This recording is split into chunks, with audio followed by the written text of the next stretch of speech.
A pimp, not a simp. A pimp, not a simp. A pimp, not a simp. We eat so many shrimp. I got iodine partners. My bitch a choosing lover, never fuck without a rubber. Never in the sheets like it on top of the cover. Money on the dresser, drive a compressor. Top notch hoes, get the most, not the lesser. Trash like the fuck with $40 in the club. Fucking up the game, bitch, it gets no love. She be cross country, giving all that she got. 1,000 a pop, I'm putting business off the lot. I smashed up the gray one, bought me a red. Every time we hit the parking lot, we turn head. Some hoes wanna choose, but them bitches too scary. Your bitch chose me, you ain't a pimp, you a fairy. A pimp, not a simp. A pimp, not a simp. A pimp, not a simp. We eat so many shrimp. I got iodine partners. Baby, you been rolling solo, time to get down with the team. The grass is greener on that other side, if you know what I mean. I show you shit you never seen, the 7 wonders of the world. And I can make you the 8th if you wanna be my girl. I say my girl, I don't mean my woman, that ain't my style. Need a real street stalker, walk a green mile. Piling up the paper on the dining room table, cause you able to realize I'm the truth and not a fable. Baby, rockin' Russian sable, keep that chiller on the rack. What I look like with some $1,000 shit up on my back. I'm $1 million man, they need $1 billion bitch. Put my pimpin' in your life, watch your daddy get rich. Easy as ABC, simple as 1, 2, 3. Get down with UGK, Pimp CBU with B. Cause what's a hoe with no pimp, and what's a pimp with no hoe? Don't be a lame, you know the game and how it goes. We try to get chose. A pimp, not a simp. A pimp, not a simp. A pimp, not a simp. We eat so many shrimp. I got iodine. Hey, what's going on, everybody? It is Artie of Artie's Corporate Fiction. Hello. I am tired, but I am here. Welcome, you guys. Happy hump day. Hope your week has been going well. We are back again for part 2 of OKI's documentary on Mr. Jacob Wohl. Oh, let me go ahead and fix the screen here for a second. I know you guys ain't about that Elden Ring life. Most of y'all aren't here for that nonsense.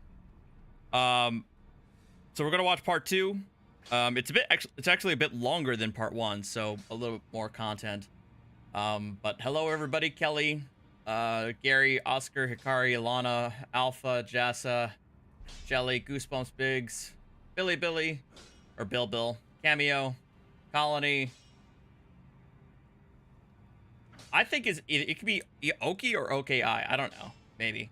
James, Kivy, Palmetto, Miss Lonnie, Archangel, Stroke Assaulter, Stacy, Julie Cat. Okay.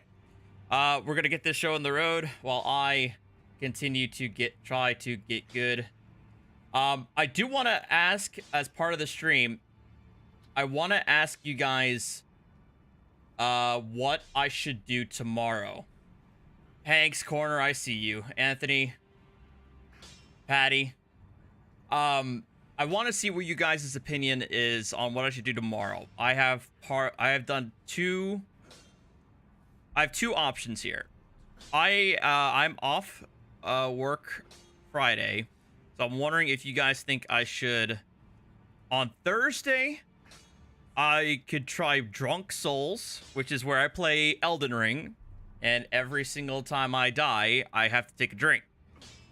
That can get pretty fun pretty quickly, considering with this character, I'm towards the end game with some of the most difficult bosses in the game in store. And I could probably play some videos while I'm doing that as well, just to keep it lively. The second option is I can do a marathon stream on Friday. So, like, you know, Friday from, I don't know, 1 o'clock in the afternoon to 9 o'clock. You know, make it like an 8-hour marathon, just to see if I could pull it off. So those are optionals there, and I want to know what you guys think. No shanties, but without further ado, you know what? I'll put, you know what am I doing? I'll make a poll out of it. Here we go. Poll, Drunk Souls Thursday.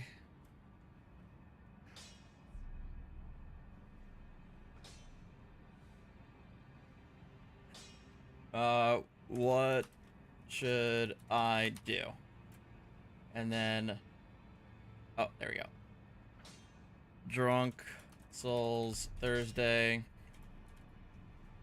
And then marathon stream Friday.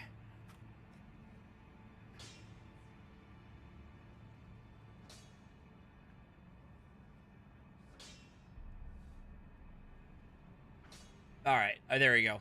I put the poll. There's the poll. All right, let's get this played. Also, do you want to speak with Jacob Wohl? Do you want me to give him a call now? Usually he picks up when I give him a ring, and you'll see. We have it's not a weird relationship, but it's definitely a push and pull, if you will. You know, I could give him a call and I could ask him some questions. I always have questions for him. But that's your call, of course.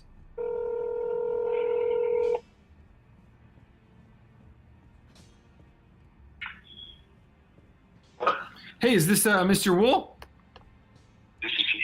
Hey, Hey, Zach. hey, what's up, Jacob? This is Zachary Fisher with Salon, as you know. I'm actually here with a friend named OKI who does a pretty big, who runs a pretty big YouTube channel, a pretty popular YouTube channel. Oh, he just hung up on me. Let me call him one more time. We're sorry. The number you have reached has been disconnected or is no longer in service. Wow. Please check the number and try your call again. OKI.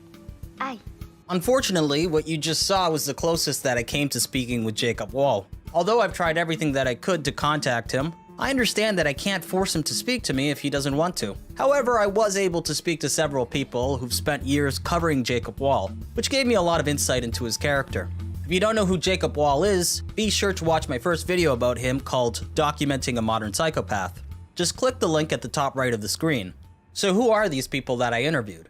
Part 1 included interviews I conducted with a hedge fund expert named Mark Meelan and Will Sommer of the Daily Beast. Since then, I have spoken to Zachary Patrizio, a journalist for Salon, the editor-in-chief of News to Share, Ford Fisher, the unnamed person behind the Jacob Wohl Report Twitter account, who asked me to obscure their voice, and the host of Pensive Politics, Christian Watson.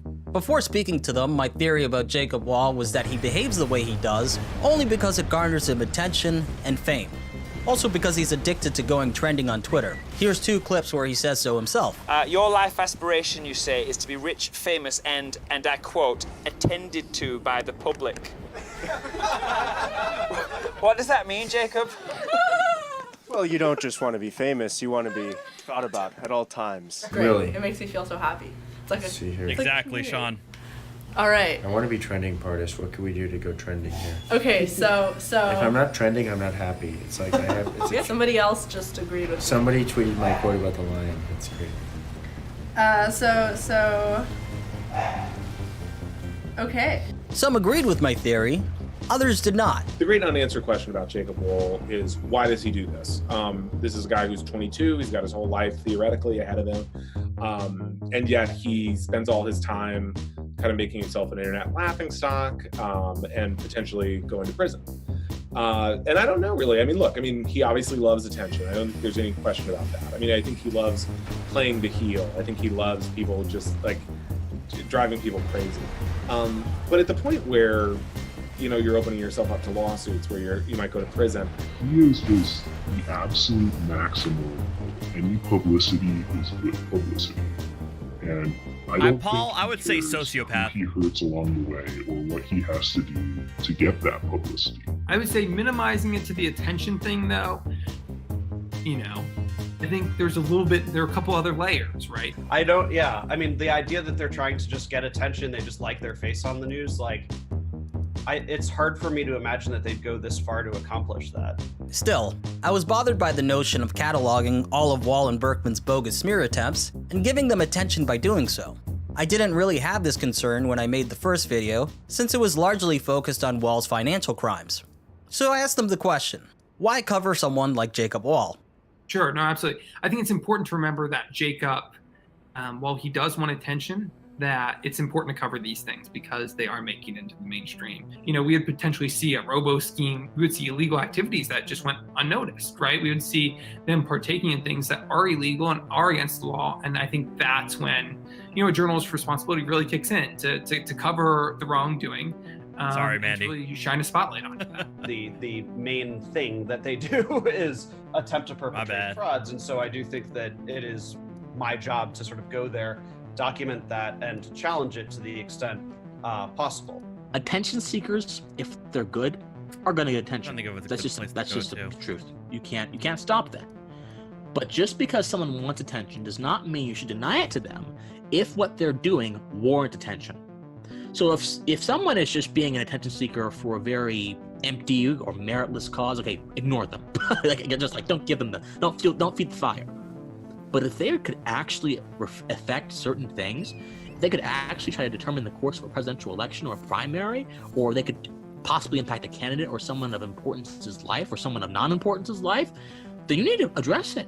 Because if you leave it ignored, you could possibly have catastrophe on your hand. You could have deceit prevailing over people, prevailing over, certain discussions and certain ideas. And that would just be terrible.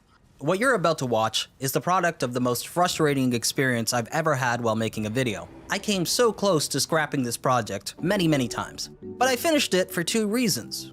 First, because I didn't want to let the people who enjoyed part 1 down, and second, because I believe it's important to raise awareness of how people like Jacob Wohl and Jack Burkman operate. And with that said, please enjoy the show. Last time we left off on November 1st, 2018. Wohl and Burkman's Robert Mueller smear ended disastrously. Are you both prepared for federal prison?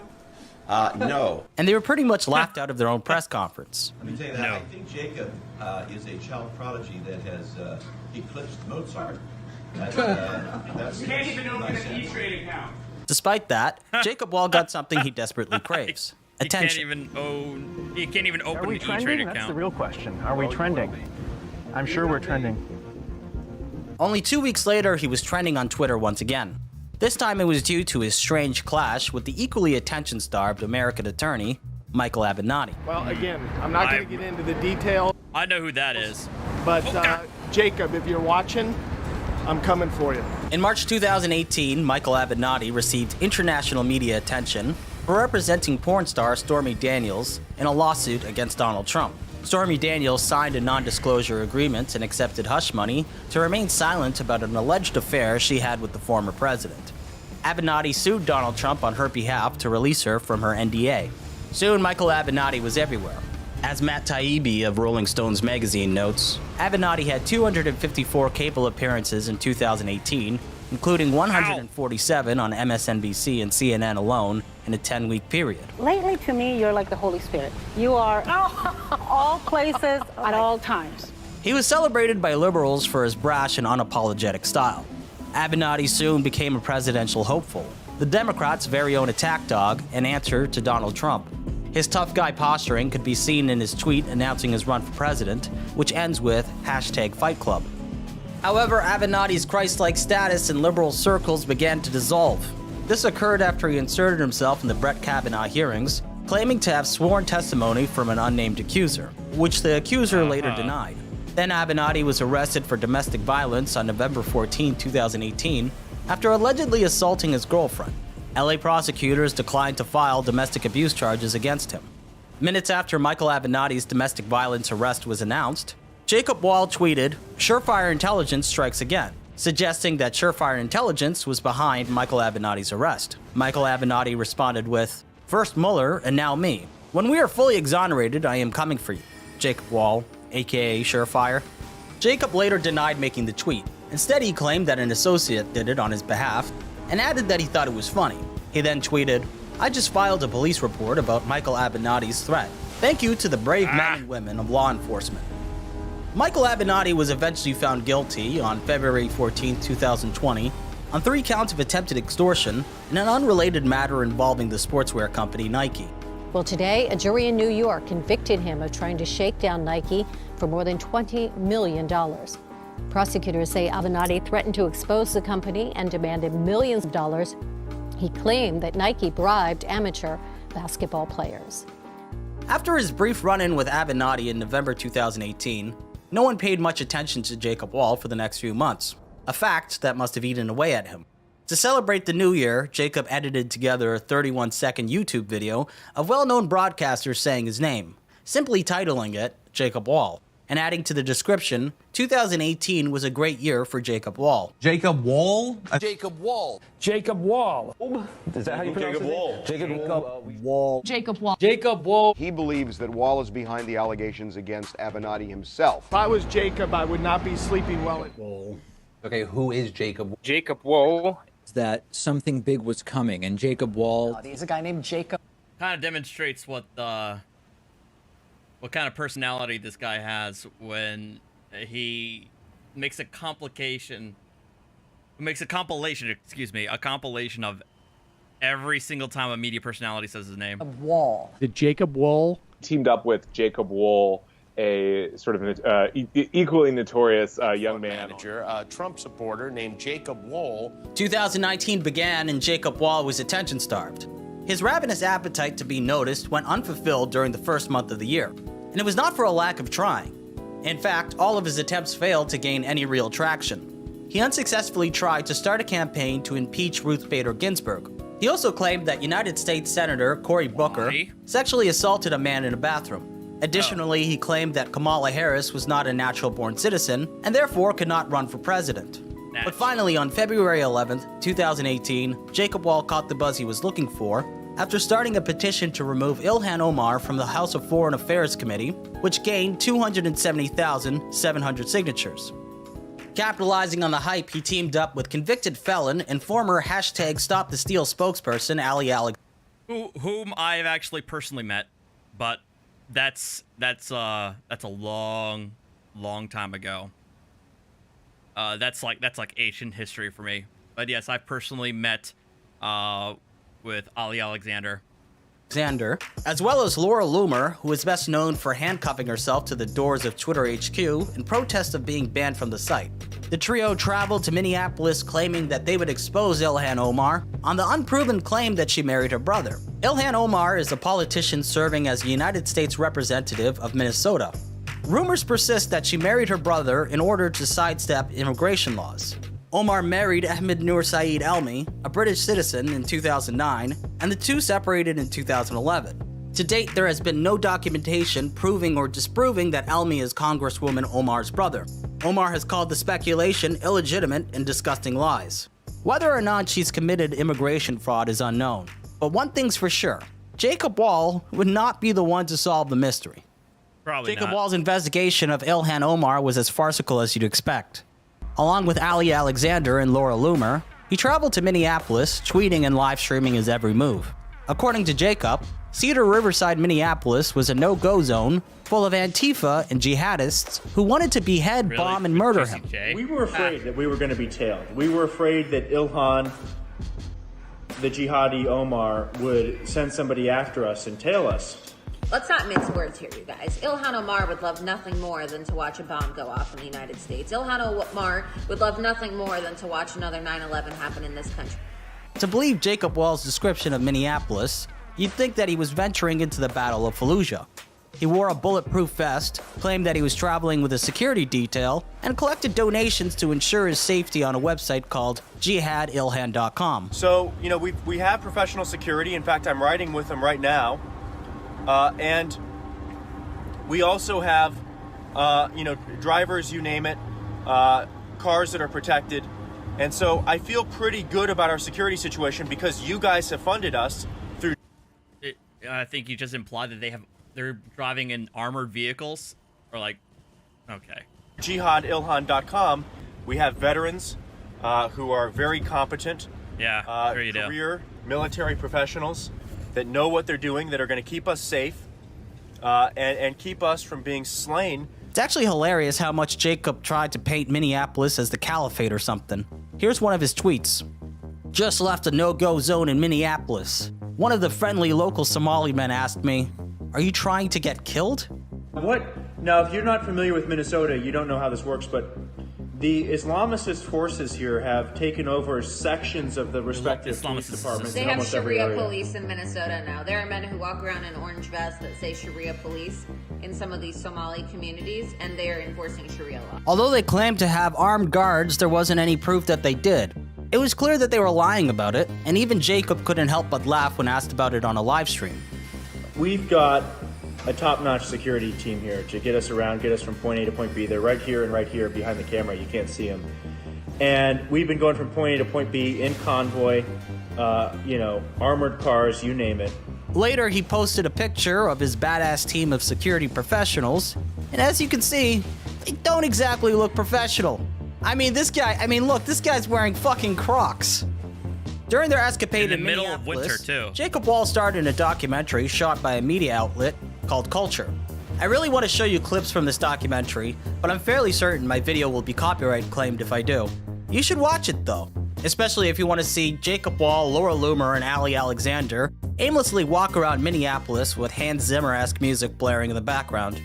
Jacob hyped up this documentary as something that would expose Ilhan Omar, but it didn't reveal anything at all. The scope of their investigation amounted to knocking on her office door and leaving when no one answered. We had a leftist today who's a... So it was a complete waste of time and their donors' money. A complete waste of everyone's time. Diversity coordinator threatened to come and shoot us and apparently has some idea of where we live because a leftist lunatic quote-unquote lesbian activist put our location out there. Oh yeah, I almost left out the best part. Jacob files a police report against someone he describes as a gay Hispanic diversity coordinator who he claimed threatened him on Twitter. The diversity coordinator was a complete fabrication. Jacob was the one behind the account. He made it up to threaten himself and used the... Because of course he did. This guy is just creating fan fiction everywhere he goes. A photo of a Minnesota realtor named Aaron Delgado. So in other words, he pulled a Jussie Smollett by filing a police report about something he himself staged. Once this was all revealed, Aaron Delgado said that he planned to file a lawsuit with Michael Avenatti representing him. A day after returning from Minneapolis, Jacob Wohl was banned on Twitter on February 26, 2019, following the release of a USA Today article in which he admitted that he planned to create deceptive Twitter accounts to, quote, steer the left-wing votes in the primaries to what we feel are weaker candidates compared to Trump. Yeah, I don't know if you have any data on why Jacob Wohl was recently banned. Do you have that? I believe. Who is Jacob Wohl? This is a gentleman that was in the USA Today article where he admitted that he was he had used tactics in the past to influence the election, and he will continue to do so using all of his tools. Yes. And Mandy, so remind me if I forget, report, and I'll our open up the team, package. Looked at his account. We noticed there were multiple accounts tied to his account, so fake accounts that he had created that were discussing political issues and pretending to be other people. And now you're banned from Twitter. How do you respond to Twitter's permanent ban? This could not have happened at a better time. Jacob Wohl is #1 trending on Twitter right now. And I'm promoting a press conference, and now people are going to go to that press conference, and it's going to be even bigger and better than we even thought. I mean, it's going to be brimming over with people. The halls of Congress are going to be rocked by what we're going to release on Thursday. It will be #1 trending on Twitter. After leaving Minneapolis, they flew to Washington, D.C. to attend CPAC, the Conservative Political Action Conference, at the Gaylord National Resort in Nashville. Which, in my old days, I used to attend, but I haven't set foot at a CPAC since 2015? 2014, 2015, maybe 2016. No, I don't think 2016. Maybe 2016, but I haven't set foot there ever since. Again, this is all dark history that I would prefer not to relive ever again. So, Harbor, Maryland. Once there, Jacob Wohl, Laura Loomer, and Jack Burkman held a presser where they spoke about their investigation of Ilhan Omar to a gaggle of journalists and social media personalities. And like all of their press conferences, it was an absurd mess. Well, one last thing. The reason why I'm wearing this hat today is because both Jacob Wohl and I have been permanently banned from Twitter after posting our investigative findings about Ilhan Omar. So I am demanding that Jack Dorsey immediately reinstate the Twitter accounts of both myself and Jacob Wohl. Not only Twitter, I've been banned by Uber, by Lyft, by PayPal, by Venmo, by GoFundMe, by Twitter. I like how Burkman is just like laughing his ass off at Loomer's like permabans on everything. By Medium, and just last week I was in a cab and Chase deactivated all my cards and they closed my bank account temporarily. Twitter HQ. Yes, I plan on doing a lot of things. A lot of these big tech executives are going to be getting loomered soon, so you'll just have to stay tuned. Loomered.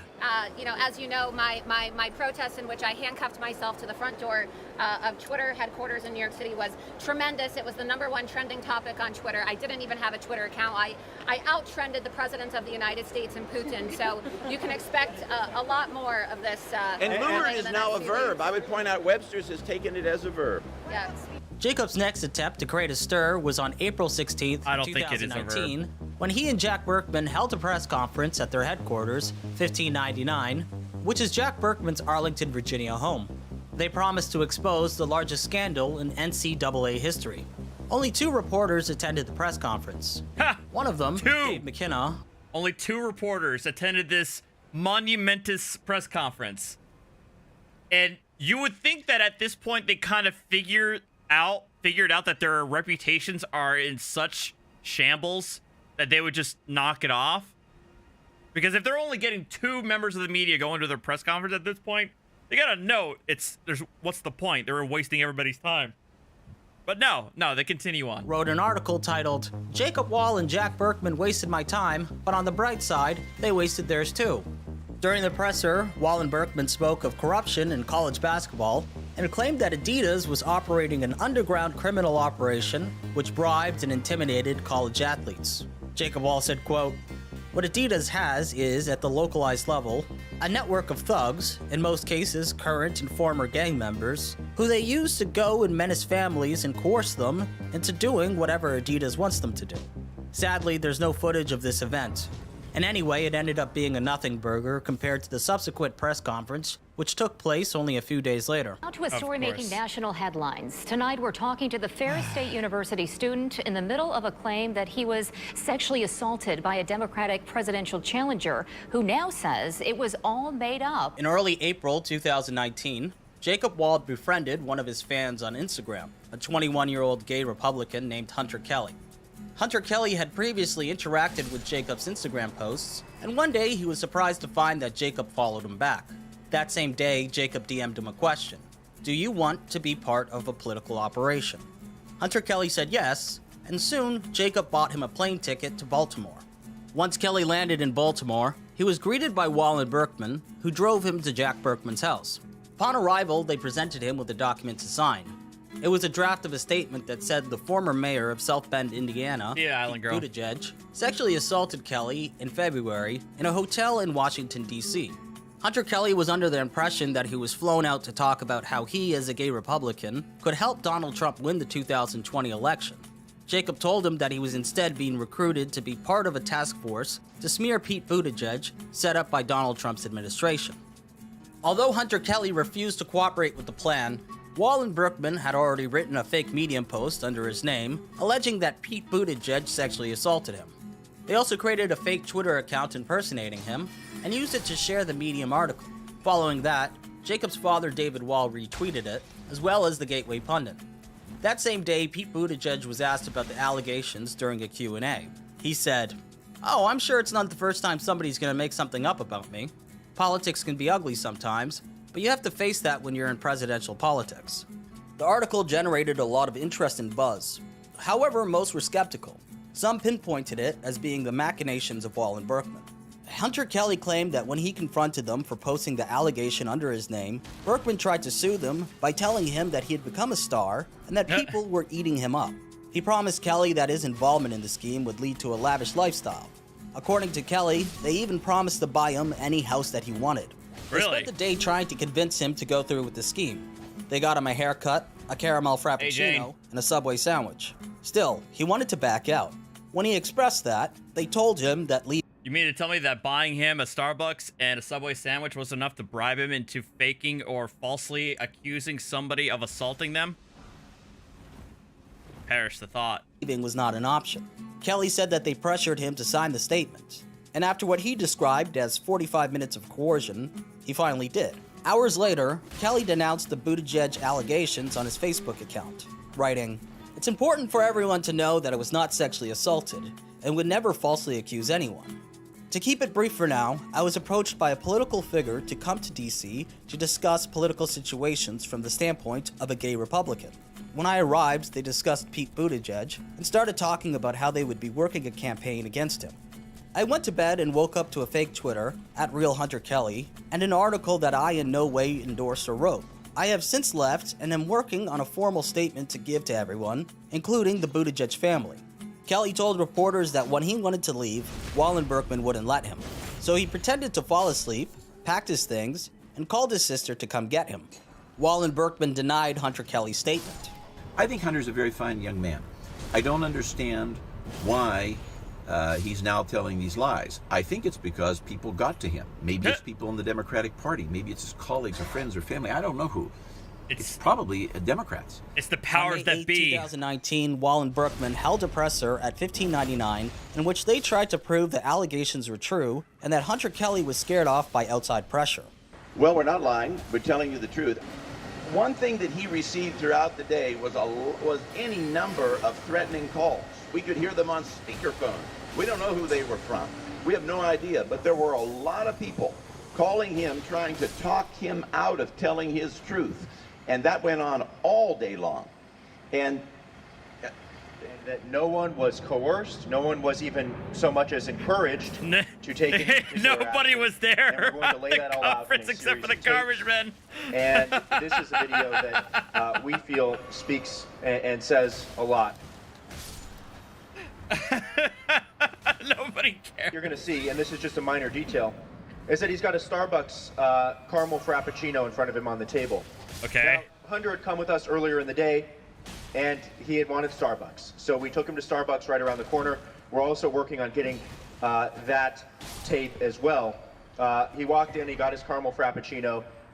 Most forced coercion type of events that I see involve guns, they involve knives, they don't involve caramel frappuccinos.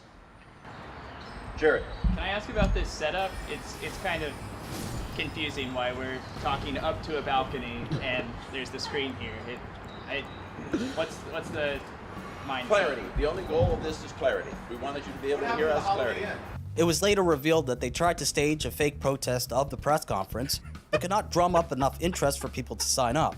A reporter named Justin Duckham noticed the event invite page called Protest Against Homophobic Bigots after Jack Burkman tweeted about it. The reporter then found that the event organizer used the email wallthinktank@gmail.com. No, we haven't set up any protest. That was They can't even fake a protest well. Why would you use an email address that gives you away? It's internet troll stuff. People set up all kinds of stuff with my a combination of evil and incompetence. Every bizarre subscription service you can imagine with the email address that I put out for the public. And as you can see, there's no protest. If we had put a protest together, there'd be a protest. Following the Buttigieg debacle, Wohl and Burkman failed to concoct any major smears for the next 4 months.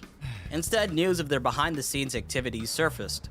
The Daily Beast found that Jacob Wohl was behind 5 fake intelligence firms, including Surefire Intelligence, which were called Bolt Intelligence, Bolt Intel, Potomac Intelligence, and Arlington Center for Political Intelligence.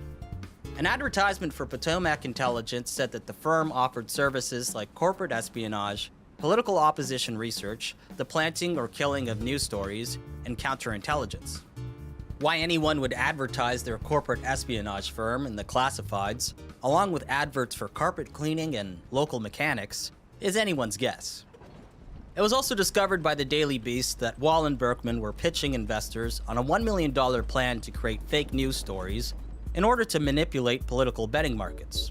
Their plan was to recruit and run what they described as agents of penetration inside DNC campaigns to create a troll farm to influence social and mainstream media narratives, and to plan and execute high-impact Chaotic. political publicity stunts. They are chaotic evil with low intelligence roll. Yeah, I buy that. Our backers will affect political outcomes and use our actionable intelligence to reap rewards, betting on those outcomes. By August 19th, 2019, Wall's past scams caught up with him when a warrant was put out for the arrest of himself There we and his go. business partner, Matthew Johnson, for their fraudulent activities while operating Montgomery assets. Finally. This was when the Riverside County District Attorney's Office went after him. I talked about this in part 1, so I'll save you the details. A few days later, Jacob posted photos onto his Instagram, claiming that he was traveling the world. According to him, one photo was in Belarus, and the other one was in Israel. However, someone noticed that he was seated in front of the exact... Why would you lie about something like that? Why?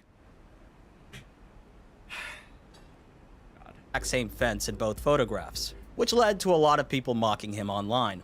On August 23, 2019, Jacob defrauded an event organizer by accepting $50,000 to get Donald Trump, Don Jr., and Charlie Kirk to speak at an Indian American conference. Jacob asked for $100,000 and received half up front. On the day of the conference, Jacob told the event organizer that Trump, Don Jr., and Kirk would be there, and that they might bring Candace Owens as well. When they never showed up, Jacob promptly ghosted the organizer. When the event organizer asked for the $50,000 back, Jacob told him that he told his secretary to return the money. Eventually, the event organizer called Jacob's dad, David Wohl, who said that he told his son to return the money. After which, Jacob claimed that the money wasn't returned due to a mishap with the bank. Jacob recorded a video of himself calling the bank asking about the transfer, and boy is it a sight to behold. I just wanted to confirm a wire. That was sent. Because one of my clients, we sent him a refund via wire transfer, and he says he still hasn't received it, so I'm just a little bit worried.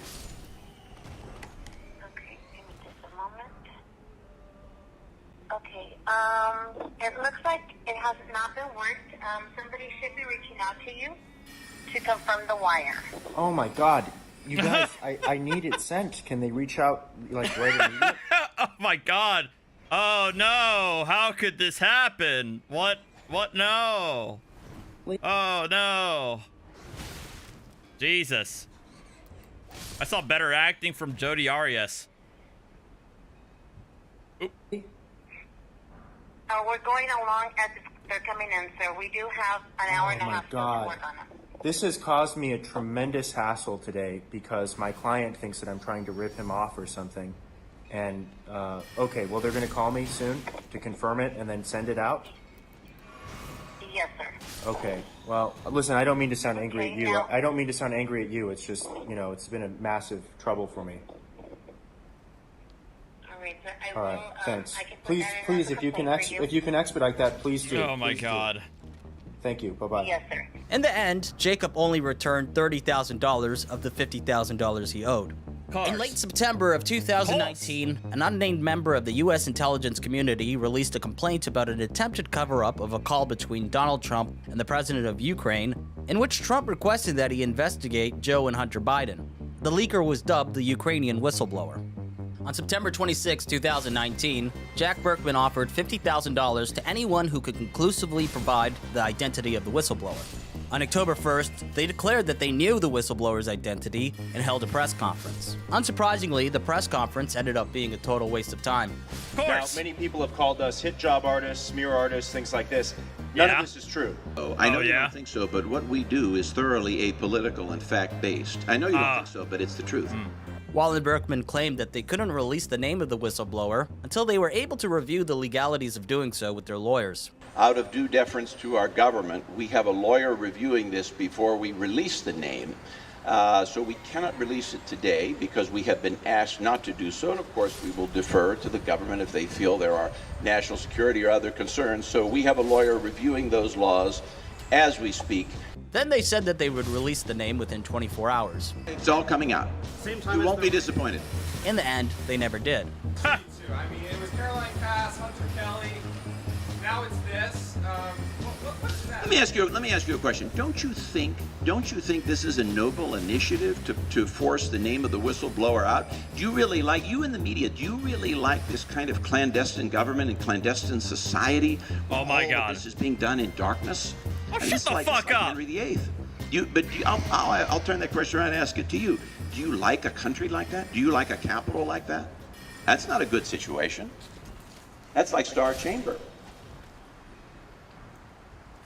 Any last questions? 2 days later, they held another press conference. This time, they claimed that Elizabeth Warren had an affair with a former Marine named Kelvin Willie. Oh. I talked about this press conference in part 1.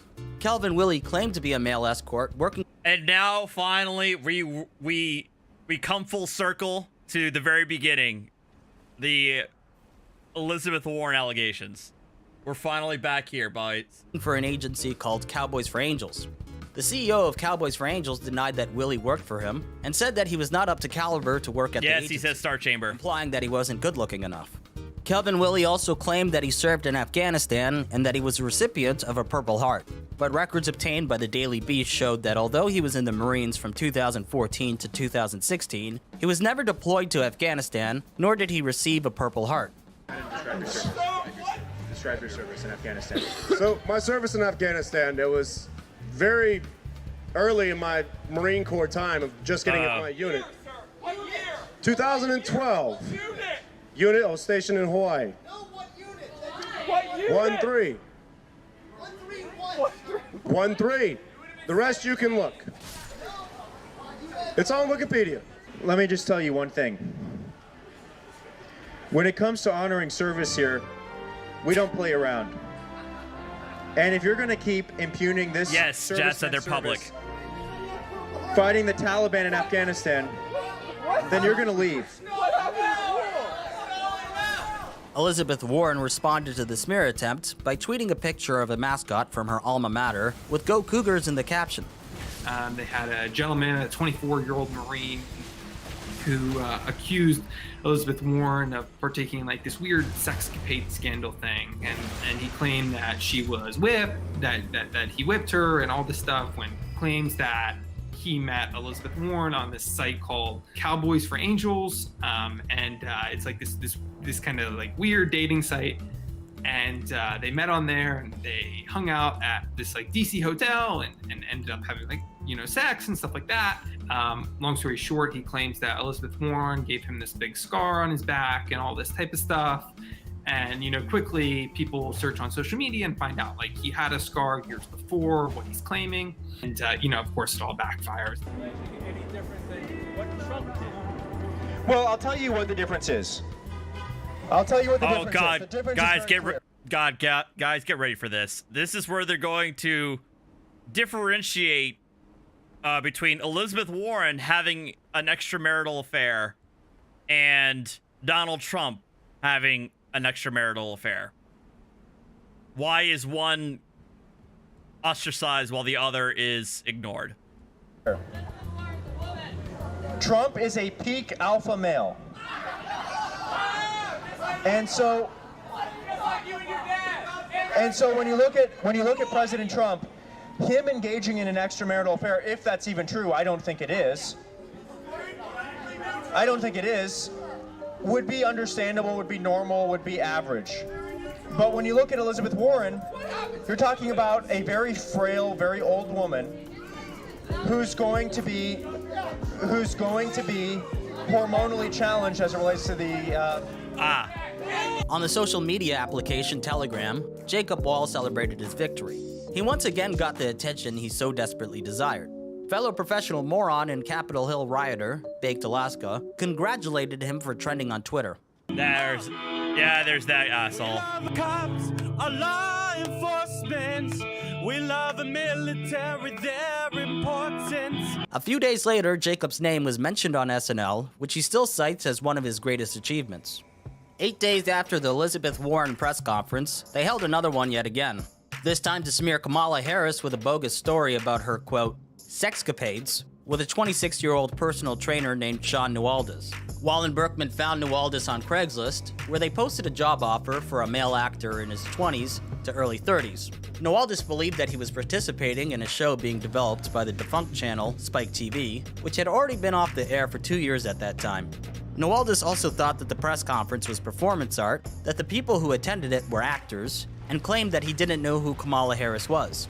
I almost can't blame Nuwaldis for thinking that the press conference was performance art. Out of all the pressers that Wohl and Burkman have held, this one's my favorite due to how truly absurd it is. It starts off with a rendition of the Star-Spangled Banner that's an absolute banger. Join us in the singing of our national anthem. We give Miss Kylie Andrews joins us today. And here is Kylie. You can hear the banjos in the background. Can you see by the dawn's early light? Following that, a fake reverend, who's also an actor, barely manages to read an opening prayer. Oh, God. Daryl Thomas will lead us in a prayer for Kamala Harris. A prayer for Kamala Harris. Right into the mic. I would like to issue the following prayer. Sodom and Gomorrah are the surrounding towns that gave themselves up to sexual immortality and perversion. What? Damn it be the harlot. Damn it be the whore. Damn it be the deviants. This preacher, long story short, I caught him before the press conference, and I was like, you know, what's going on? Why are you going to Jack Burkman, Jacob Williams, you know, kind of compound, you know, kind of straight up tells me, he's like, you know, oh, I'm getting paid, you know, $200 to give, you know, kind of this prayer. And I was like, oh, so they're paying you. And he's like, you know, I'm like, do you know what's going on here? And then long story short, you know, he had no idea.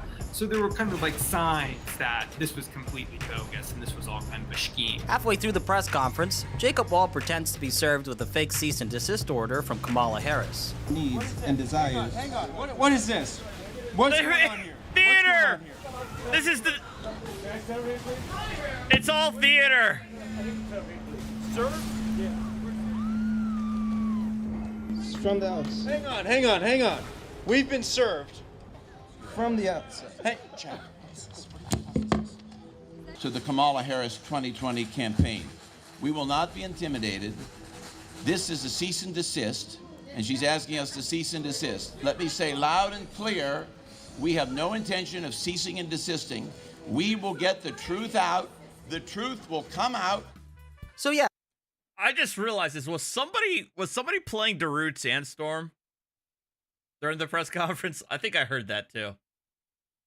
Susie Y, I think somebody, I'll give credit to Moist in that he said this is the WWE of politics. It was a big, glorious mess. Jacob, at the beginning of one of them, had taken a hose, like that he turns the water on and then had a like so that it would be ready to shoot. Like it was one of those, you know, a hose with at the end a you know, like a pistol thing.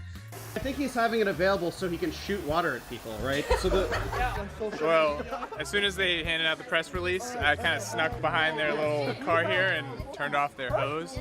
He like turned the water on and had it available there so he could like spray people if they were like bothering him.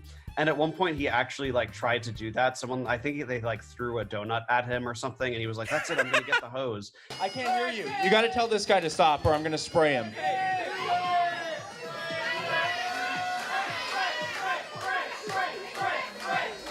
And then he like, I think he tried to spray it, but someone had turned the water off before, so it wouldn't work even if he tried. And that seemed to have been effective. Here, we demand a polygraph, and she can pick her own polygrapher. Pick her. No, don't do that. Once Nuwaldis realized what he participated in, he recorded a video explaining how he was duped. Only 11 days after the Kamala Harris press conference, they held another one with the formerly gay and now totally straight media personality, Milo Yiannopoulos. God, remember Milo? This time they offered a 2-for-1 special. Remember Milo? God, is it 2016? We're now back in time, y'all. Milo Yiannopoulos. Special. Ted Cruz is a swinger, and Nancy Pelosi is a drug addict. The video of the press conference is almost unwatchable because a member of the crowd blares an air horn throughout the whole thing. And if you are a candidate in any party and you want to vet that banjo, you come here to us. You come here to us and you vet those rumors. If you don't come to us, you will not run. Also, at one point, someone starts chucking donuts at Jacob Wohl. Was wearing. You've mentioned multiple things in the past. I bought her. All right. I think I threw 4 donuts at Jacob Wohl. All right. The crowd was so unruly that the Arlington County Police showed up after receiving a noise complaint. Then a woman who claimed that her name was Kay Feller talked about an alleged affair she had with Senator Ted Cruz, which included details of several encounters at swinger parties. On March 17th, we attended in Houston a masked swingers party. The senator had an immense concern that he might be recognized, so he wore a mask that obscured his whole face. It was later discovered that Kay Feller's name was actually Kylie Garcia Andrews, and that she was the same woman who sang the national anthem at the Kamala Harris press conference. Because of course, why not? Which was held only 11 days prior. She wore sunglasses as a and they thought nobody would notice? disguise, and when someone asked why she was wearing them, Jacob claimed that she had glaucoma. I'll tell you exactly why. It's because she's got glaucoma. Now we'd respect if you would show a little bit of reverence to her health issue. It's something that happens. Kylie Garcia Andrews was a model who Wohl hired off of Craigslist. He told her that she was participating in a political satire reality TV show for Spike TV. Throughout the event, Milo Yiannopoulos could be seen seated and smoking cigarettes while fiddling with his cell phone. He remained mostly silent, but when he finally spoke, this is what he had to say. Why are you a pedophile? Well, as you know, it's been a challenging year or two for me, and unfortunately, I've fallen so far, so hard, that I've now been reduced to my previous career before I was a journalist, and I am Mr. Wohl's personal stylist. A week later, Jacob gloated on Instagram that he hit the trending tab 9 times in 1 year, stating, "I promise you, no one else in politics has more fun than I do." On December 13th, 2019, Jack Burkman tweeted that GOP sources informed him of photos that showed United States Representative Adam Schiff together with the disgraced former DNC donor Ed Buck and a naked black man. Ed Buck was a businessman and political fundraiser for the Democratic National Committee. In 2019, he was arrested after a man legally overdosed in his apartment. It was later discovered that Ed Buck injected him with methamphetamine. Another man died in a similar fashion in 2017. A third man overdosed after being injected by Buck, but survived. So Burkman used this horrific story to smear Adam Schiff. Jack Burkman tweeted, quote, "The salacious photos of Adam Schiff recovered during the federal raids on Ed Buck's drug dens appear to have been taken surreptitiously, according to several congressional staffers who've seen the photos. In other words, this may have been an Epstein situation." Wohl and Burkman teased the photos for weeks, claiming that they planned to release them if the House GOP leadership did not do so. Welcome to Behind the Curtain. Well, Jack in Pittsburgh. I'm a Jack from Pittsburgh. We've never had you, though, Jack. Welcome. There's another Jack. I'm a Jack from Pittsburgh originally. And Jack writes, "Jack, you and Jacob Wohl will release tomorrow the Adam Schiff pictures. What is this all about?" Well, pictures that were seized in an FBI raid of Ed Buck's drug den. Remember Ed Buck's that bad guy in Hollywood, all kind of drugs. He's running kind of like this gay drug den with young boys, all kinds of things. Adam Schiff took a lot of money from Ed Buck. Buck raised money for Schiff for years, and now we have compromising pictures that have been given to us of Schiff in Buck's drug den. Can you believe it? Now, Kevin McCarthy, House Republican leadership, also has these pictures. We've given him until tomorrow at high noon to release them. He's our House Republican colleague. We want to give him a chance. He's concealing them. Kevin, if you don't, we will. 12:01 p.m. tomorrow, Wednesday, the 29th of January. Everybody will remember Wednesday, January 29th. We'll call it the Ides of January. Okay, go to... First, they put out an obviously photoshopped image of Adam Schiff sitting with Ed Buck. Then, after much hype, Jack Burkman finally released the salacious photos, and someone was able to find that they were just blurry screenshots taken from gay porn. In 2018, Mark Tolson, a 60-year-old former analyst with the FBI, illegally accessed Jack Burkman's emails. He was able to do so because his wife worked for Jack Burkman and knew the password to Burkman's account. Tolson and his wife collected emails of interest and attempted to share it with a reporter and then an FBI agent. Tolson was later arrested and lost his job at the FBI. Mark Tolson took a plea deal, which required him to turn over 2 personal phones and 2 personal computers, and agreed to not contact Burkman again. Tolson was sentenced to 7 days in jail and a $500 fine. He claimed that he accessed Jack Burkman's emails in order to protect Robert Mueller from being smeared with false allegations. However, the prosecution noted that Burkman owed Tolson's wife money, and that Tolson had a personal vendetta against him. Tolson's decision to share the documents with a reporter before sharing them with the FBI also raised eyebrows. If Tolson simply wanted to protect Robert Mueller from being smeared, then why run to the press? 3 months after Tolson pleaded guilty, Wohl and Burkman tried to drum up hype for a press conference in which they would reveal new evidence that they claimed showed the U.S. Attorney's Office used a FISA warrant to search their personal email. The press release was clearly fabricated and no one cared. Perhaps because it lacked the salacious elements of their more popular announcements. And in the end, they didn't hold a press conference. However, a few weeks later, Wohl would get the attention he craved once again, albeit inadvertently. On January 3rd, 2020, Wohl was mocked on Twitter after he said that he would enlist in the army if Trump attacked Iran. A screenshot of the DM was shared on Twitter, and Jacob Wohl once again went trending, which I'm sure he was delighted about. If you're familiar with the name Roger Stone, it should be clear that Jacob Wohl tries to emulate him. Roger Stone is a political hatchet man who's been involved in politics. Yeah, I normally would pronounce it as FISA rather than FISA. Since the 1970s. He did lobbying work for the campaigns of former presidents such as Richard Nixon, Ronald Reagan, and Donald Trump. A self-described dirty trickster, Roger Stone has been a major force in shaping the conversation surrounding electoral politics in the last 50 years. Much of Roger Stone's legacy hinges on his willingness to sow deceit and disinformation, but unlike Jacob Wohl and Jack Burkman, he's actually pretty good at it. He cut his teeth as one of the pioneers of negative campaign advertising shown on television in massive doses. He was one of the early architects of the Super PAC system, and he shaped what it means to be a modern DC lobbyist today.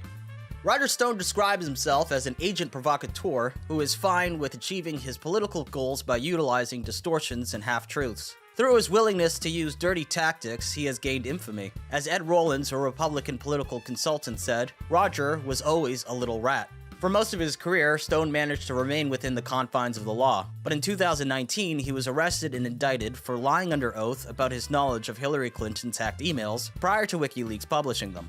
On January 25th, 2019, Roger Stone's home was raided by the FBI in connection with Special Counsel Robert Mueller's probe into Russian interference in the 2016 election.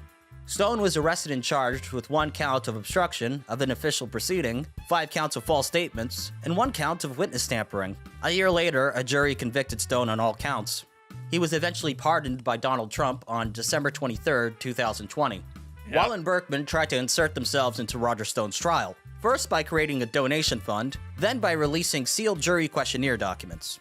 It's unclear how they managed to get their hands on these documents. It was perhaps the first time that they had an exclusive to share with the public. And as he'll tell you, those jury questionnaires are not supposed to be public, like, at all. He's not supposed to have those. But the way they shared the information was poorly executed. They arrived at CPAC, an annual convention organized by the American Conservative Union, and were promptly escorted out of the building. Ha! They kicked him out. Hey, you tricked me. You tricked me, you. Outside, they held a press conference. Wohl and Burkman claimed that the juror documents revealed that the jury was packed with extreme leftists and people with ties to the CIA. The jury was packed with people that have ties to the CIA. And of course, as you look through these jury questionnaires, what I would point out is there's not a single person in this jury that says they watch Fox News. All of these people say that they're religious Rachel Maddow viewers, that they're religious Chris Hayes viewers, that they are religious followers of Russiagate conspiracy theory coverage. During all of this, Jack and Jake... Yeah, what does it say about you when not even CPAC wants you in their building? Have an event where they release the jury questionnaires, which are confidential materials that are meant to prove on their behalf that somehow these jurors are irredeemably biased against Roger Stone. Now, what these work out to basically are just jurors who say, like, I watch MSNBC and stuff. I mean, this is not really like groundbreaking stuff. Roger Stone asked for a retrial, citing the single juror who said that she watches Rachel Maddow and Chris Hayes. She also listed left-leaning publications like CNN, Politico, and The Hill. The foreperson was also the only one on the jury who described Roger Stone's arrest as being connected to Russian collusion in the 2016 election. As for the claim that the jury was packed with individuals from the CIA and the FBI, well, one juror said that they had a friend who worked with the FBI, and another juror said that their father worked with the CIA in the 1960s. So even though Wohl and Burkman finally managed to get their hands on legitimate documents, they failed to do anything with their scoop other than wildly exaggerate its contents and make baseless claims. Sometime later, it was disclosed that the FBI investigated Wohl and Burkman for potential witness harassment, criminal contempt, and obstruction of justice for releasing the confidential juror questionnaires. But apparently it catches the attention of the FBI. Yeah. Because these materials are supposed to be confidential. And Jack and Jacob must have gotten them somehow. Did they get them from the prosecutors? Maybe, probably not. More likely, someone on Roger Stone's defense team. So, a website down in the Cayman Islands noticed that these papers were put in the U.S. court system, immediately sealed. I got them. And essentially, there's an ongoing investigation, as we talk now, into Jack and Jacob over the leak of these materials. Apparently, there's some federal prosecutors involved, the FBI is involved, and they did a search warrant on them. So it's it's potentially legally a very serious situation for them. This marked the second time that the duo was investigated by the FBI.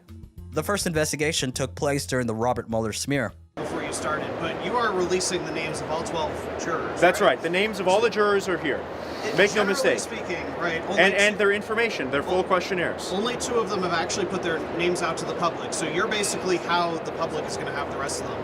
How do you see that ethically? Generally, people consider it unethical for journalists, etc. With the ethics, I'm not a philosopher. I don't comment on ethics. I can comment on legality. I'm a lawyer. There's nothing illegal about it in any way. Sometime in April 2020. Spoken like a fucking auditor, am I right? Hey, if it's not illegal, fuck it. I don't give a shit if it's unethical to release the names of jurors in the middle of a trial. Jacob Wohl made an OnlyFans account. The guys who run the podcast, Yeah But Still, paid for it and said that it was just full of shirtless photos of Jacob. Why someone would pay $50 for that, other than as a joke, is beyond my comprehension. Although there are people like Brad Palumbo who wrote an article called "It's Okay to Admit That Jacob Wohl is Extremely Attractive," so I guess he does have some admirers. A few months after launching his OnlyFans account, he made a video called "My 7 Months Not Natural Transformation," in which he explained how steroids helped him sculpt his newly acquired physique. It was around this time that he started to sell a fitness course. People look at this photo and I still get the messages and they say, steroids, you did steroids. Well, yeah, I did. You bet. Wohl and Burkman's next smear attempt was against Dr. Anthony Fauci. Jacob's girlfriend at the time, Diana Andrade, emailed a number of journalists a fake story about being sexually assaulted by Fauci in 2014. It's startling how similar this smear attempt was to the Robert Mueller smear. You'd think that they would have learned from that screw-up, but no, they pretty much made all the same mistakes. First, a press release was sent to journalists announcing a presser in which Diana Andrade would speak about her sexual assault by Fauci. On the press release was the names of her supposed representation. 2 lawyers, Rhonda Abramson and Richard Whitley. Rhonda Abramson was confirmed to be a fake identity fairly quickly. Reporters at the Daily Dot looked into her fake law firm and couldn't find proof that it existed. They also couldn't confirm that she worked at the company she had listed on her LinkedIn account as her former employers. Moreover, they ran her profile picture through a website called Have They Faked Me, which showed that the photo was likely an AI-generated image. When the Daily Dot reached out to Wohl, he told them that he had nothing to do with the Fauci accuser. Despite that, he and Jack Burkman showed up on the day of the press conference, which was organized as a conference call between themselves and journalists. When they arrived, they stated that they were asked to participate due to them being, quote, preeminent subject matter experts in the field of Me Too. 10 days later, Andrade fessed up to lying about the sexual assault and accepting money from Wohl and Burkman to do so. She recorded a phone call which is quite revealing and showing how the duo pressures people to participate in their smears. Well, I actually want to talk to you guys because I'm kind of like paranoid and dealing with a lot of emotions, and I want you guys to reassure me that everything's fine. But I don't think it is. So what could be wrong, Diana? What could be wrong? I mean, I think everything's just fine. You did the job. You did a good job. You got paid. What's the problem? What seems to be the issue? You're freaking out. You're texting me late at night. What's the issue? Don't know what to do with all this cash. I mean, someone told me. I mean, you guys told me I was gonna get a wire transfer, and I didn't get a wire transfer. Now I have this cash, and I look like I can't walk into a bank with this, especially during these times. What am I gonna say? Where did I get this money from? They're gonna think I'm like You don't go to the ATM for 2 years. Just keep the money. You don't have to deposit it. Just keep it. Go to an ATM for 2 years. Oh, of course. Well, even if I was to distribute this or find a way to get rid of it or keep it safe, I mean, I still feel like, you know, I kind of just want to give it back. And actually, I don't know what to do because... Okay, so you have the cash, the deal, we did what we did. I don't understand what the problem is. I just feel like I don't think this was the right thing to do because I'm looking at the guy, you know, I see all his statements. I wanted to become a doctor as well, you know? You guys know this. It's almost like they have no experience dealing with somebody who has a conscience. Was studying biochemistry. And I agree with what he says. I think he's actually trying to do something. But you guys are just trying to destroy him, like bring him down, and have all these accusations. I mean, he seems like a nice guy, you know, just trying to save people's lives. When you deal with a man, this guy shut the country down. He put 40 million people out of work. In a situation like that, you have to make up whatever you have to make up to stop that train. And that's the way life... Oh. You have to make up whatever you have to make up to stop that train. By any means necessary. That works, okay? That's the way it goes. I feel like you are not connected at all with science or, you know, I don't think you guys think this thing is... Viruses like this happen for a reason, okay? It's not just any virus. I mean, it's a huge deal. I mean, I don't even think you guys think it's the real virus. I think you guys think it's like something made up, and it's not. Look, here's the thing. Mother Nature has to clean the barn every so often. I mean, you know, I don't see anything, how real it is, who knows? But, you know, so what if 1% of the population goes? You know, so what if you lose 400,000 people? 200,000 of them are elderly. The other 200,000 are the bottom of society. You got to clean the barn. It's only the olds and the poors going out. Who cares? Am I right?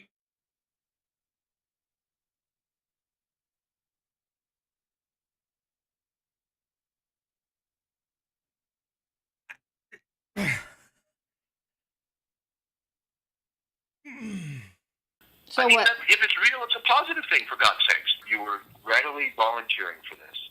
You were well paid to do what you did. And now we're done. That's all. It's game over. Then look, we're one and done, okay? So you made up a story. So what? You got paid for it. Who cares? You made up a story about fun. It doesn't happen. It's done.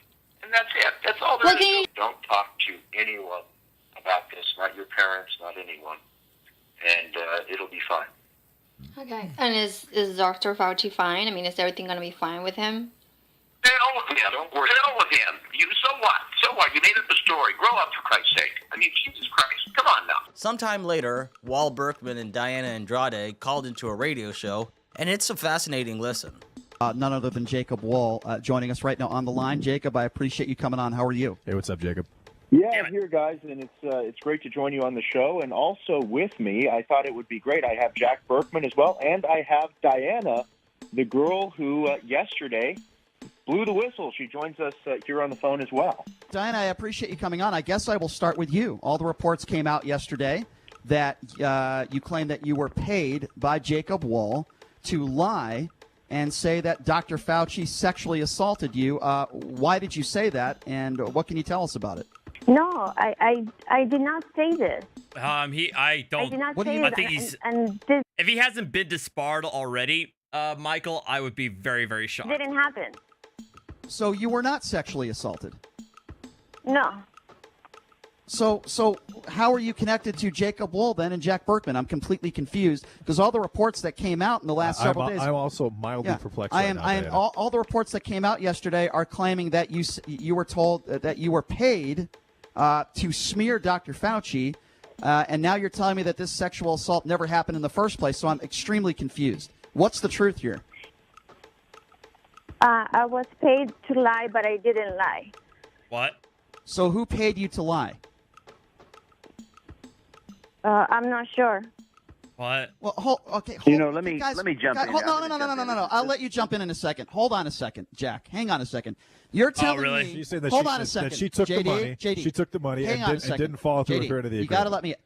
ma'am, with all due respect, you're telling me you were told to lie, and you can't tell us on live radio now who told you to lie? Ma'am, that makes no sense. You're losing credibility by the second. Who told me to lie? Yeah. Jacob told me to lie. I want to go to Jacob right now. Jacob, now you have a woman. Hold on. Now you have a woman on the line right now. You heard it yourself, who says you told her to lie and you paid her to smear Dr. Fauci. What do you say to that? Well, first of all, she did not say that I paid her. First of all, she did She not. just said that. She just said that. Jacob, with all due respect, she didn't. And I'm sure just she'd be said happy you S-tier gaslighting. told her to not lie. pay her. Okay, well, let's ask her then. Who paid you? Who paid you, ma'am? With all due respect, who paid you? I didn't know the guy. He came somewhere, and you Okay, know. but you brought up Walking Jacob's Jacob. name. Okay, but you brought up Jacob's name. You specifically just said that Jacob told you to lie. He gave you a Yeah, script. Jacob told me to lie. Okay, Jacob, why are you telling her to lie? Well, I disagree with her characterization, and I will tell you that. What do you mean you disagree with the characterization? From the very beginning, we're concerned with the truth and only the truth. That's what She we're just in, said that's you what we're told her in to this for. lie. Jacob, I like you. Okay, And Brian, keep in mind that Jack alluded to the fact that they are following marching orders as well. Listen. That they are being told to tell someone else to do something based on apparently someone as high as the President of the United States. Listen, Jacob, look, you're a funny guy. You're well-spoken. I appreciate you guys coming on. Did you expect this woman to come on the line right now and basically call you a liar? Because that's what she just did. Well, I don't know if that's what she said, but I'm glad that Hold on a second. Jacob, I'm sorry to interrupt you. See, when you say stuff like that, you lose credibility. She just called you a liar 5 minutes ago. She just said, quote, Jacob told me to lie. And then you say, well, I don't know if that's what she said. I'm sorry, I have to hold you to account. That's exactly what she said. Why can't you answer a direct question? She just called you a liar.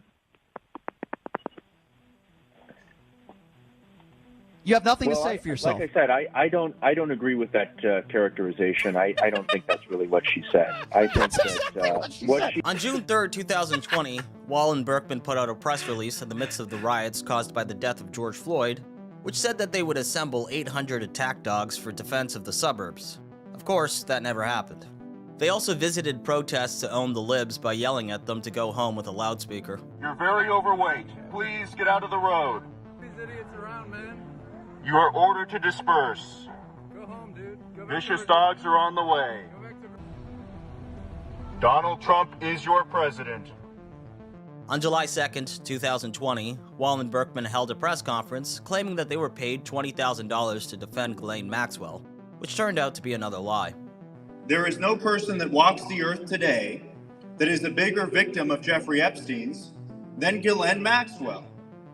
You see, what you have is a number of allegations against Jeffrey Epstein, against Ghislaine Maxwell. Now they've apparently upgraded to Confederate militia. Well, and what we now know is that the group of people that have brought these accusations are not credible. One might just say that it's a sea of whores. On September 14th, 2020, they faked an whores. FBI raid on Jack Burkman's house. Turns out that they hired actors off of Craigslist. They hired... What else? Of course they hired actors off of Craigslist to fake an FBI raid. Why? Pose as FBI agents. Why they did this? Again, who knows? And on September 20th, 2020, Jacob Wohl got punched at a Ruth Bader Ginsburg morning event.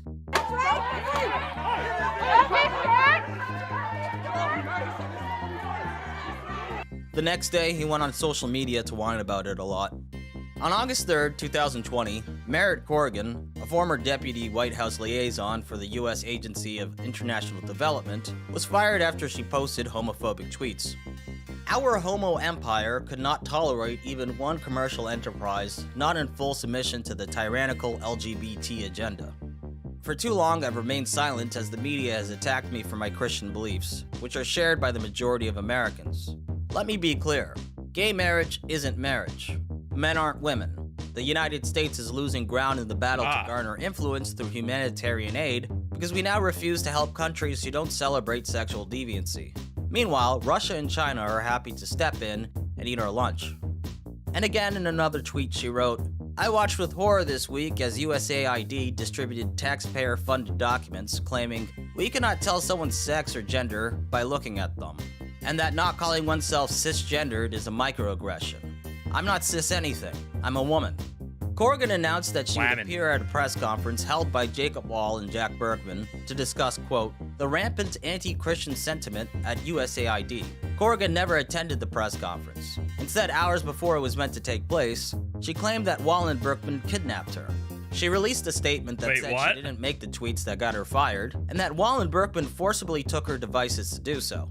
In response, Wohl said in a statement that he and Merritt Corrigan were involved in a, quote, intense sexual relationship. Okay, so her Twitter account blasts these things. She gets fired, but then she later says that they took her phone and blasted those tweets out. And then he responds by saying, yeah, we're fucking, apparently. Okay, finally, I'm going to talk about the robocalls. Mail-in voting sounds great. Yeah, get ready for this bullshit. Get ready. But did you know that if you vote by mail, your personal information... And also, by the way, this is what's, I think this is what's landing them in federal criminal charges. And not just, like, white-collar stuff. ...will be part of a public database that will be used by police departments to track down old warrants and be used by credit card companies to collect outstanding debt. The CDC is even pushing to use records for mail-in voting to track people for mandatory vaccines. Don't be finessed into giving your private information to the man. Stay safe and beware of vote by mail. What you just listened to is a robocall which was sent to 85,000 people in Michigan, New York, Pennsylvania, Ohio, and Illinois. These robocalls targeted mostly black people in disenfranchised neighborhoods with the purpose of deterring them from voting in the 2020 election. The robocall stated that mail-in voting would be used by police departments to track down old warrants, as well as by debt collectors, and by the CDC to track down people for mandatory vaccines. In Michigan, the Attorney General filed several charges against Wohl and Burkman for disseminating the robocalls. On October 8th, 2020, the duo turned themselves in to the Detroit Detention Center. They arrived with a camera crew and smiled in their mugshots. Their bond was set at $100,000. They were sued in New York by the National Coalition on Black Civic Participation, who argued that they violated the Voting Rights Act of 1965 and the Ku Klux Klan Act of 1871. They said that Wohl and Burkman spread disinformation which purposely targeted black voters in urban areas in order to intimidate those voters into not participating in the 2020 election. The judge granted their request for a restraining order against Wohl and Burkman to prevent them from sending additional robocalls. The judge also ordered them to notify every recipient of the calls that the robocalls were false and illegal. They also sent robocalls to Ohio and were charged with several felonies there as well. They pleaded not guilty, but a verdict has yet to be made. Okay, so that's about it. That's about everything they've done. The only thing I haven't really covered was their latest press conference on Matt Gaetz and Rudy Giuliani, but it's not very interesting. There was no substance to the allegations, but the press conference itself is sort of entertaining since Zach Patrizio and Ford Fisher constantly called Wohl and Burkman out on their bullshit. Sorry this took so long to finish. This was a hell of a chore. I am really happy that I am finished covering these guys. If you've been following me on Twitter, you probably see that I've been complaining about it a whole lot. So, if you like what I do, please consider supporting this channel on Patreon. I would like to hire a team. Guys, go check out OKI. There it is. That's pretty wild. Check him out. And that was just that, yeah. I mean, what do you... I mean, how do you... I mean, that's basically what you say. Like, it's not so much about who he was supporting politically. It's about this mindset of people who are so starved for attention that they are willing to do anything to get it. And it doesn't matter whether it's engaging in the sleaziest to downright criminal activity to obtain it. It's wild, to say the least. But I'm gonna go through some of the super chats real quick. Oh my gosh. Here, if you want me to read them. What? It's up to you. Okay. What?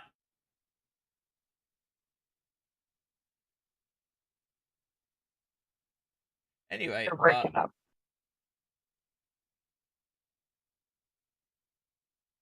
I can't. You're coming in really bad, Mandy. Joshua Lee, You want me to $5. read 'em? Okay. I'll go ahead and read them. Where is it? Either Joshua Lee, $5. Either chaotic evil or chaotic stupid. I'd say chaotic evil, but with a, like what the other guy said, with a low int roll. Joshua Lee, $10. Is this Chili's secret identity? Also, Willie. I gotcha. Cracking me up. Idiocracy is alive and well. Thank you for the $2. Cerebral tackle. It's a compilation. Already don't make it complicated. And oh, ha ha ha. Joshua Lee, another $10. Did Mr. Wall and Lindell take notes from the same playbook? I swear I've heard the "we have evidence" spiel before. Yeah, exactly. Jay Carr, thank you for becoming a member. Joshua Lee, another $5. Hey, at least they are at least are consistent where they get their people. Yeah, apparently they know no other avenue than Craigslist. They was Fiverr not a thing back then? Jeez. Or Upwork. Tom Castro, $5. This fool meeting P. Barnes and Sparky would be justice. I agree. I definitely agree there. So I guess the winner is the marathon, according to the polls. The marathon wins on Friday, so I'm gonna have to figure out what time I'm gonna start that and how long I'm actually gonna go. I'm thinking at least, I'd say about at least 8 hours. I think that's a good time or not time to go. But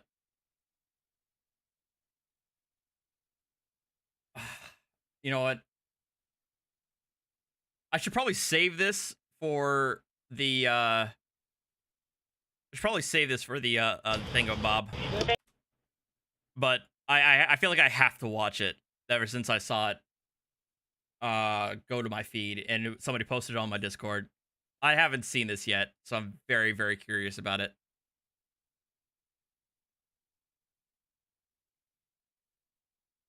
This is so shout out to Columbus Police Body Cam.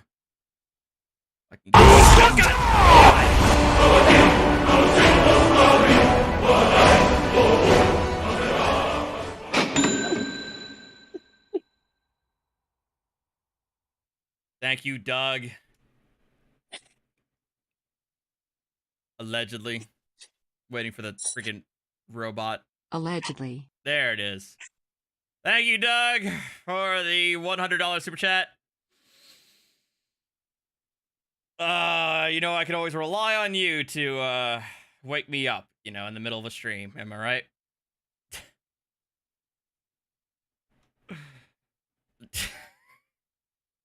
Had to unmute for that. Okay. All right. We're going to watch this short video. Oh, yes, and somebody mentioned the care package. Let me go get that real quick.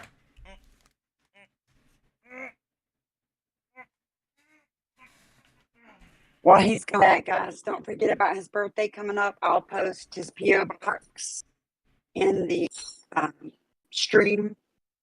Let's flood that P.O. box, okay?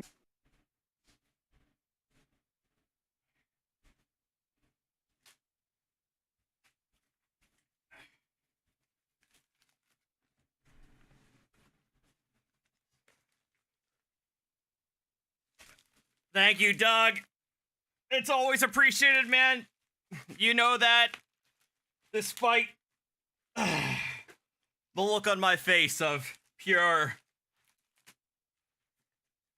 agitation and whatever you want to call it, I still appreciate it. You You're definitely getting into the Hall of Fame territory in terms of monetary support. That's for sure. All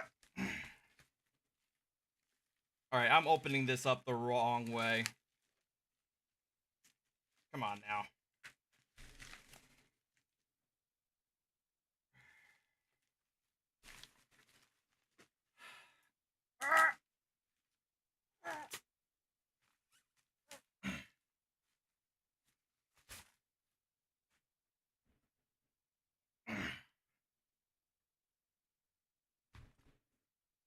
Oh my god, even more tape. All right. I have a box cutter. I just don't have it with me.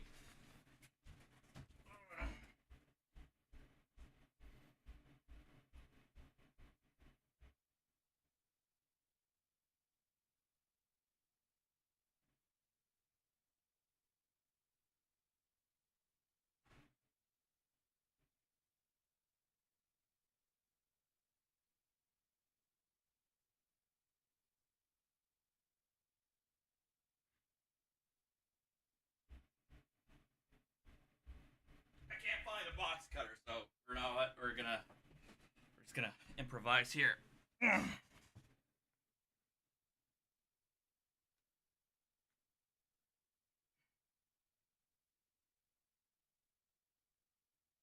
I know what it is.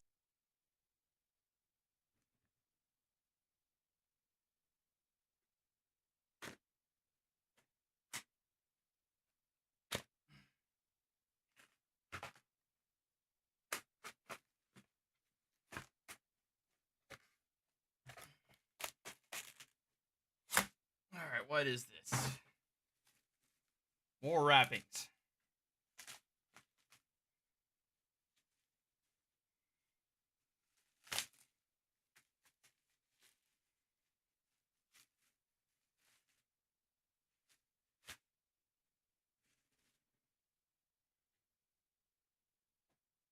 Ah!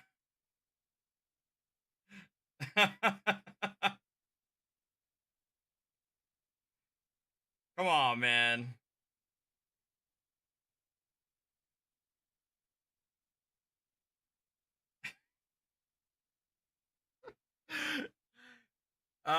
Thank you, Colony, for the YouTube bumper. The play button for 10,000 subscribers.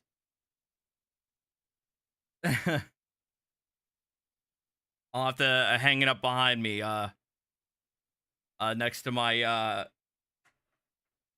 name. Thank you, man. He said the arrow glows in the dark. What's that? What was that? He said the arrow glows in the dark. Oh, it does? How does that work?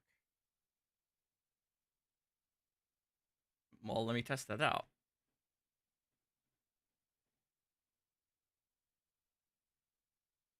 And there was much rejoicing.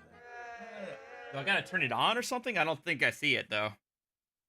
Maybe I got it's got to be exposed to light for a while. Maybe that'll work. When am I hanging up the sign? Jassa, I want to hang up the sign soon, but I might wait until my parents visit me. In June, they might be able to help me out, make sure it's set right. I figured it's got sunlight. But that's when I'm gonna hang up the sign. Is when my parents come in, but that won't be happening until June. Until then, I don't trust myself to hang it up on myself. I don't want to break it. You know. I have a level. All right, we're gonna watch this video, and we're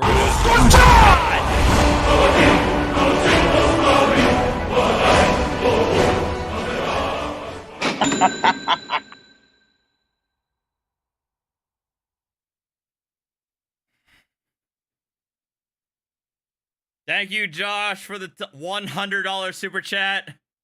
Just to irk the naysayers and trolls. They just jelly. Thanks for all you do, Artie. Thank you, Josh, for your generous donation. It's always appreciated. Apparently I do need to make it more expensive. I thought $100 was enough, but apparently not.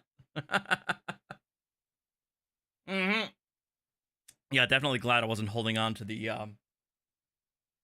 placard. Oh my gosh! All right, we're gonna hit play, and then we're gonna close out tonight. All right.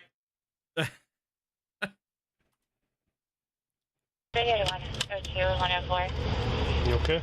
I didn't want to have to do that, you know, right? 102. But you did have that warrant for robbery because you haven't spoke to your parole officer in quite some time, okay?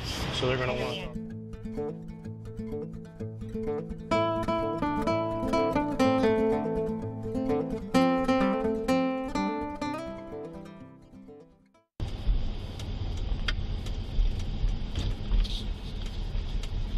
Domestic dispute. 83. After learning about his identity, they found out he had a felony warrant for his arrest. Out of this will be out at Mount Calvary. The individual that we were just dealing with, he's got a 50A for robbery. His ID number is 85098B as in Boston. We're gonna try to take him into custody. Copy. Yeah, remember when my jump scares were only $10? I remember.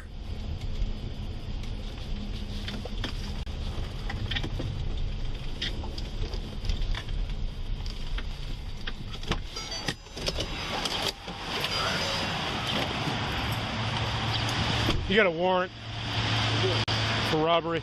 Turn around. Turn around. I'm not. Turn around. I don't got no fucking robbery, man. Yes, you do. I don't got no fucking robbery, man. Turn around. I ain't robbed nobody, dude. No, man, you have... Get the fuck away from me, man.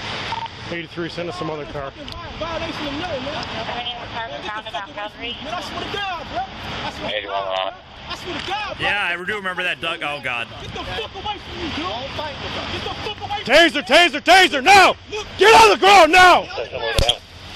Oh! Here's the cuffs. Here's the cuffs. Taking a break. We're getting along with us. Man, look, I ain't even do nothing, man. You have a warrant, sir. Man, I didn't do nothing, man.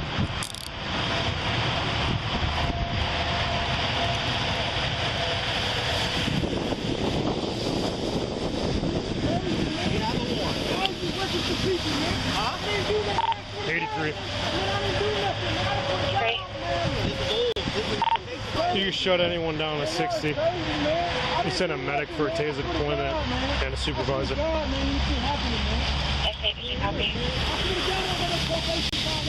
just checked. It said it was good. I swear to God, man. I swear to God, I don't got no probation. Roll on the side. Man, I swear to God, man. Okay. I swear to God, Listen, man. listen. I swear to God, man. We already verified it. It's because of your parole officer. Okay?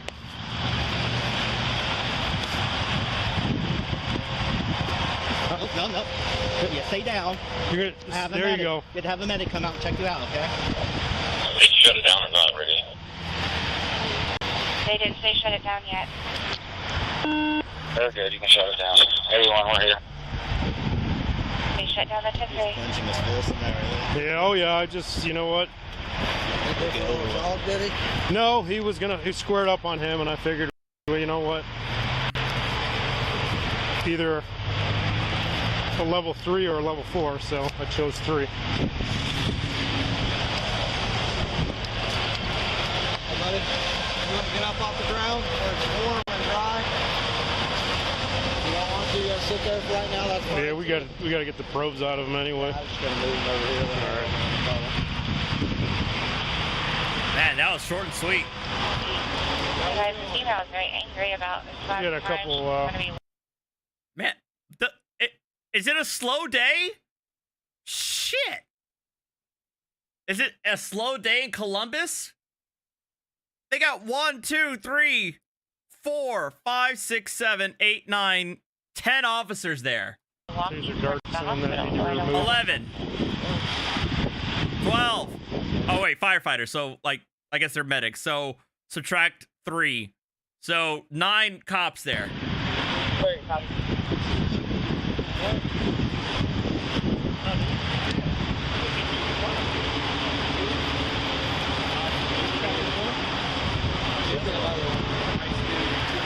Hey partner, we're gonna pull these out. Ready? And one is a K9 unit. 150, we have in 153's run.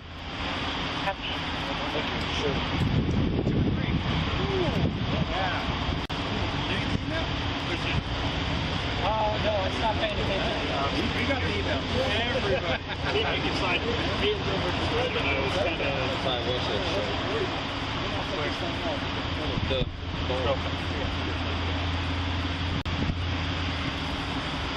Is the supervisor marking route or no?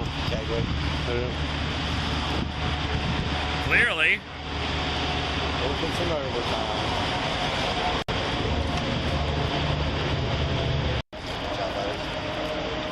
I'll let you do it. I'll just open the door.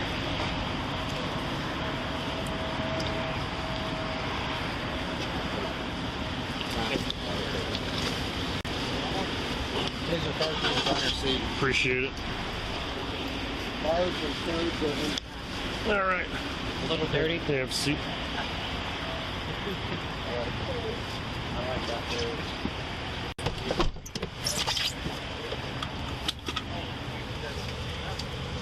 They 102 and 104. You okay? I didn't want to have to do that, you know, right? 102. But you did have that warrant for robbery because you weren't having spoke to your parole officer in quite some time, okay? So they're going to want to talk to you about that. So you're not going to get charged with anything else but that, okay? All right? Next time you just got to comply and listen, all right? He's doing the best thing that he can do at this point, and that is keep his mouth shut. So I can actually at least give it to him in that regard that he remained absolutely silent after getting tased. So, yeah. All right. Thank you guys again. Thank you, Colony. I just saw the 199. The arrow glows in the dark. Hope you like it. Thank you, man. I really do appreciate it, and I appreciate all of y'all's donations. Doug and Josh. I think I have seen the thumbnail for the Code Blue Cam. I'll probably save that for the marathon tomorrow. So if that means I'm doing a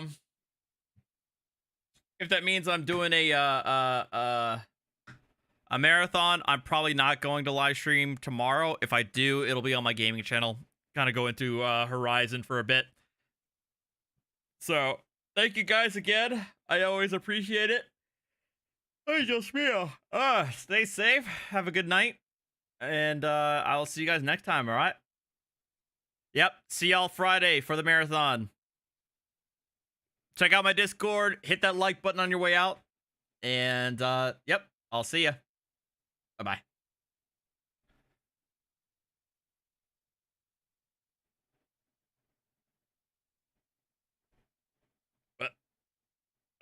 A simp, not a simp. A simp, not a simp. A simp, not a simp. We eat so many shrimp. I got iodine partners. My bitch a choosy lover. Never fuck without a rubber. Never in the sheets like it on top of the cover. Money on the dresser. Drive a compressor. Top notch hoes get the most, not the lesser. Trash like the buck for $40 in the club. Fucking up the game, bitch, it gets no love. She be cross country, giving all that she got. 1,000 a pop, I'm pulling business off the lot. I smashed up the gray one, bought me a red. Every time we hit the parking lot, we turn head. Some hoes wanna choose, but them bitches too scary. Your bitch chose me, you ain't a pimp, you a fed. Marathon? What marathon?